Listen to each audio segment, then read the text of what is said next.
各位老師、各位同學，早晨。我係5B 班嘅郭敏儀。我係2D 班嘅胡尚林。Mercy 啊，今年4月15號係第10個全民國家安全教育日，今年亦都係香港國安法通過之後嘅第5年。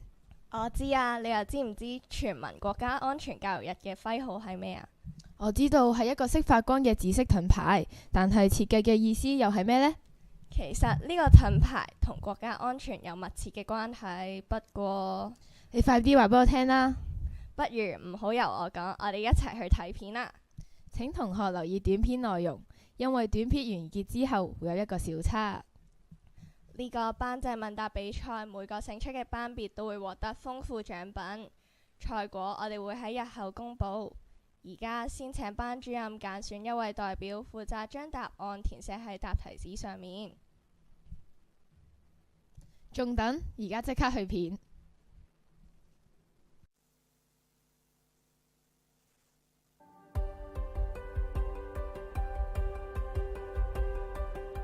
國家安全對於國家嘅生存同發展係具有十分重要嘅意義。每個國家都重視國家安全，中國亦一直完善同更新國家安全嘅法律制度。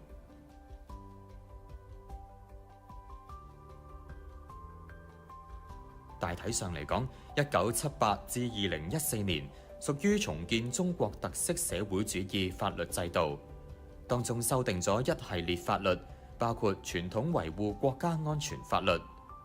直至2014年，國家主席習近平喺中央國家安全委員會第一次全體會議上提出咗總體國家安全觀重大戰略思想。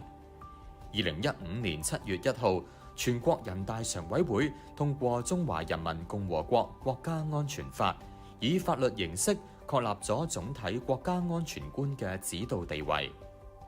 呢個係一個十分重要嘅方向，因為總體國家安全觀屬於一個大安全嘅理念，以宏觀嘅角度去展示國家安全。總體國家安全觀主要概念同內涵可以歸納為5大要素，涵蓋10幾個重點領域。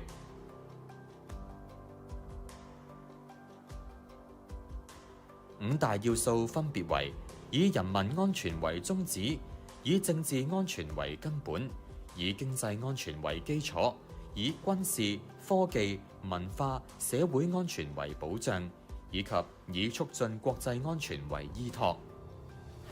所謂以人民安全為宗旨，就係要堅持以民為本，堅持國家安全為咗人民嘅福祉；以政治安全為根本，就係堅決維護國家主權不容侵犯，將制度同政權安全放喺首位；以經濟安全為基礎，就係要確保經濟發展不受侵害。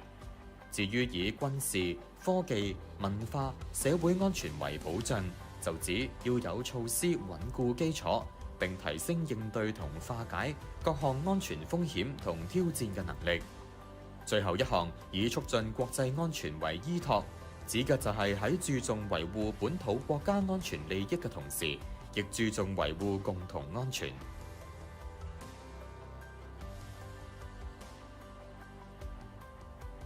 總體國家安全觀涵蓋面十分廣泛，包括10幾個重點領域，由傳統安全嘅政治、國土同軍事安全，到非傳統安全、經濟、文化、社會、科技、網絡、生態、資源、海外利益、生物、太空、深海、極地同核安全。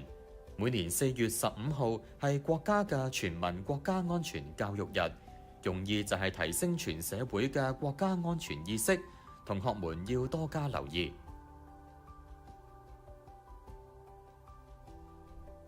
同學留意熒光幕上面嘅問題，每題問題有5秒嘅作答時間。比賽正式開始。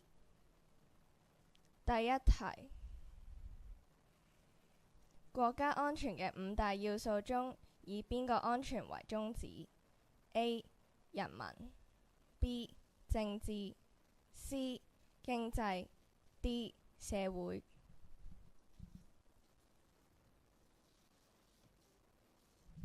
第二題，總體國家安全觀係由邊個提出 A. 鄧小平 B. 江澤民 C. 習近平 D. 李克強。第三題，全國人大常委會喺邊一年通過《中華人民共和國國家安全法》？A. 2014年 B.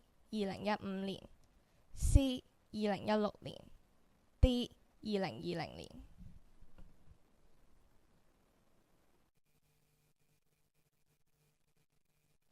我哋而家嚟到 3D 班房，而我哋揾咗位同學去回答問題。想問下呢位同學，以下邊一日係全民國家安全教育日呢？ A. 1月1日 B. 4月15日 C. 6月30日 D. 12月4日。B。唔知熒幕前嘅各位同學又點睇嘅呢？而家我哋將時間交翻俾電視台。第5題，以下邊一項唔係國家安全涵蓋嘅重點領域之一 ？A. 科技安全 B. 網絡安全 C. 核安全 D. 交通安全。第6題，以下邊一項係總體國家安全觀所涵蓋國家安全嘅傳統安全領域 ？A. 資源安全 B. 文化安全 C. 軍事安全 D. 生物安全。第7題，香港喺邊一年公布實施香港國安法 ？A. 2019年 B. 2020年 C. 2021年 D. 2022年。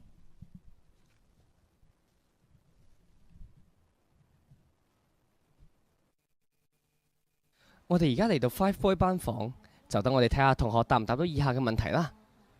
請問下呢位同學，當香港居民在外地遇到突發狀況，引致人身安全和利益受到威脅，關乎國家安全，可以致電邊一個電話號碼以尋求協助呢？ A. 999 B. 12308 C. 110 D. 119。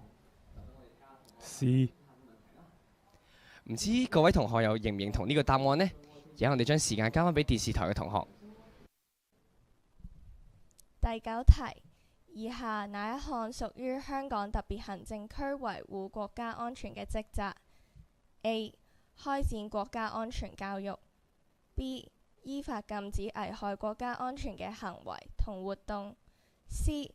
強化維護國家安全執法力量 D. 以上皆是。第10題，以下邊一項唔係制定《中華人民共和國香港特別行政區維護國家安全法》嘅目的 ？A. 保持香港特別行政區嘅繁榮同穩定 B. 取消喺香港特別行政區實施一國兩制 C. 保障香港居民嘅合法權益 D. 維護國家主權、安全、發展利益。